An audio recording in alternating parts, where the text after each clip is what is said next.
সবুজবাগ থানাধীন কদমতলা সংসদ সংলগ্ন বাসাবো বালুর মাঠে ইসলামী সমাজের উদ্যোগে শান্তিপূর্ণ গণজমায়েত।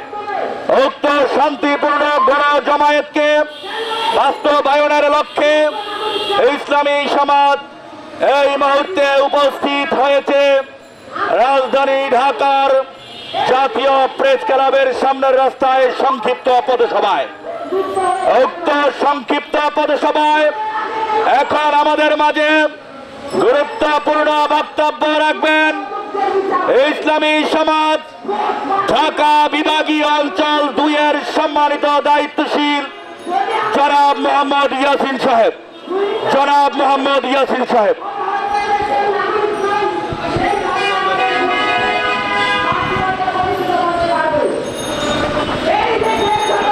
আসসালামু আলাইকুম ওয়া রাহমাতুল্লাহি ওয়া বারাকাতুহু।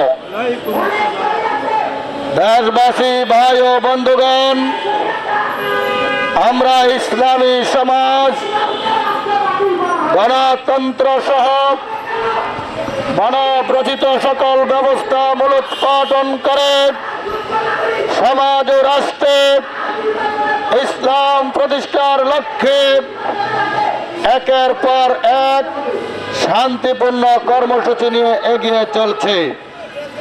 তার ওই অংশ হিসেবে আগামী 25শে জানুয়ারি রোজ শনিবার দুপুর 2টা থেকে মাগরিব পর্যন্ত রাজধানী ঢাকার সবুজবাগ থানাধীন কদমতলা সংসদ সংলগ্ন বালুর মাঠে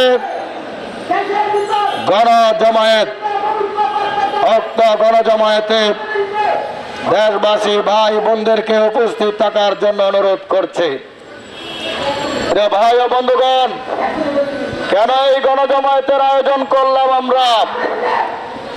আজকে আমাদের এই প্রাণপ্রিয় মাতৃভূমি বাংলাদেশ, যেখানে শতকরা 92 জন লোক মুসলিম পরিচয় দিচ্ছে, আজকে মুসলিম জাতি বিভিন্ন দলে উপদলে বিভক্ত। আজকে গণতন্ত্র মানার কারণেই এই মুসলিম জাতি এত দলে বিভক্ত হয়েছে।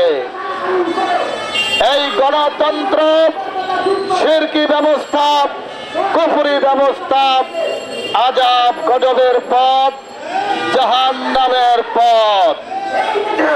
সকলেই শান্তি চায়, কল্যাণ চায়, দুর্নীতিমুক্ত রাষ্ট্র গঠন করতে চায়, বৈষম্য মুক্ত রাষ্ট্র গঠন করতে চায়। শিরকি কুফরি ব্যবস্থা, গণতন্ত্র মেনে দুর্নীতিমুক্ত রাষ্ট্র গঠন করা সম্ভব নয়। এই গণতন্ত্র প্রতিষ্ঠিত রেখে বৈষম্য মুক্ত রাষ্ট্র গঠন করা সম্ভব নয়। এই গণতন্ত্র প্রতিষ্ঠিত রেখে ঐক্য সম্ভব নয়। আজকে ঐক্যের চেষ্টা করতেছে ইসলামী দলগুলি। এই ঐক্য কিসের ঐক্য? গণতন্ত্রের ভিত্তিতে ঐক্য।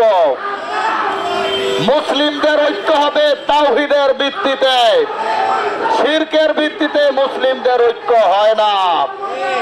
গণতন্ত্র যেহেতু শিরকি কুফরি ব্যবস্থা, তাহলে তারা ঐক্য হয়ে কি ইসলাম প্রতিষ্ঠা করবে না গণতন্ত্র?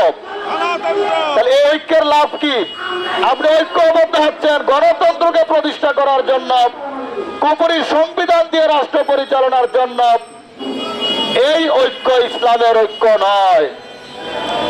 যদি ঐক্যবদ্ধ হতে চান, তাহলে সমাজ ও রাষ্ট্র পরিচালনায় মানুষের সার্বভৌমত্ব, আইন বিধান কর্তৃত্ব অস্বীকার অমান্য করে সমাজ ও রাষ্ট্র সহ জীবনের সকল ক্ষেত্রেই সার্বভৌমত্ব, আইন বিধান ও নিরঙ্কুশ কর্তৃত্ব একমাত্র আল্লাহর গ্রহণ করে ঘোষণা করতে হবে আল্লাহু আকবার।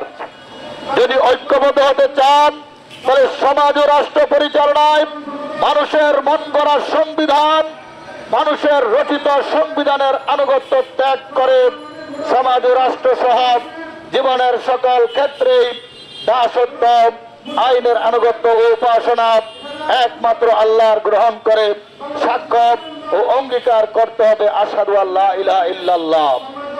যদি ঐক্যবদ্ধ হতে চান তাহলে সমাজ ও রাষ্ট্র পরিচালনায় মানুষের রচিত আইন দিয়ে যারা নেতৃত্ব দিচ্ছে ওই নেতাদের নেতৃত্বের আনুগত্য ত্যাগ করতে হবে।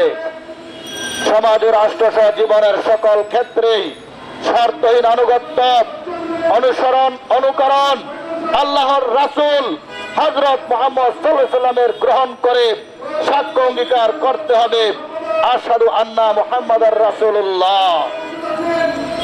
রাসূল করিম সাল্লাল্লাহু আলাইহি ওয়াসাল্লামের সময় মুসলিম জাতি ঐক্যবদ্ধ হয়েছিল রাসূল সাল্লাল্লাহু আলাইহি ওয়াসাল্লামের নেতৃত্বে। এখন আর নবী রাসূল আসবে না, এখন মুসলিমরা ঐক্যবদ্ধ হবে আমিরের নেতৃত্বে। কার নেতৃত্বে? আমির কে?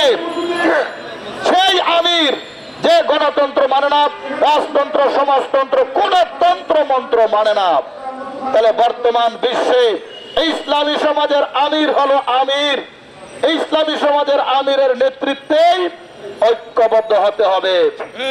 ইসলামী সমাজের আমির ছাড়ার যত আমির আছে তারা সব মানব রচিত ব্যবস্থার অধীন, তারা কুফরি সংবিধানের অধীন, তারা বিভিন্ন দলের সাথে জোট করে ভোট করে। এই গণতন্ত্রের জোট ভোট নির্বাচন ইমান আমল ধ্বংসের কারণ।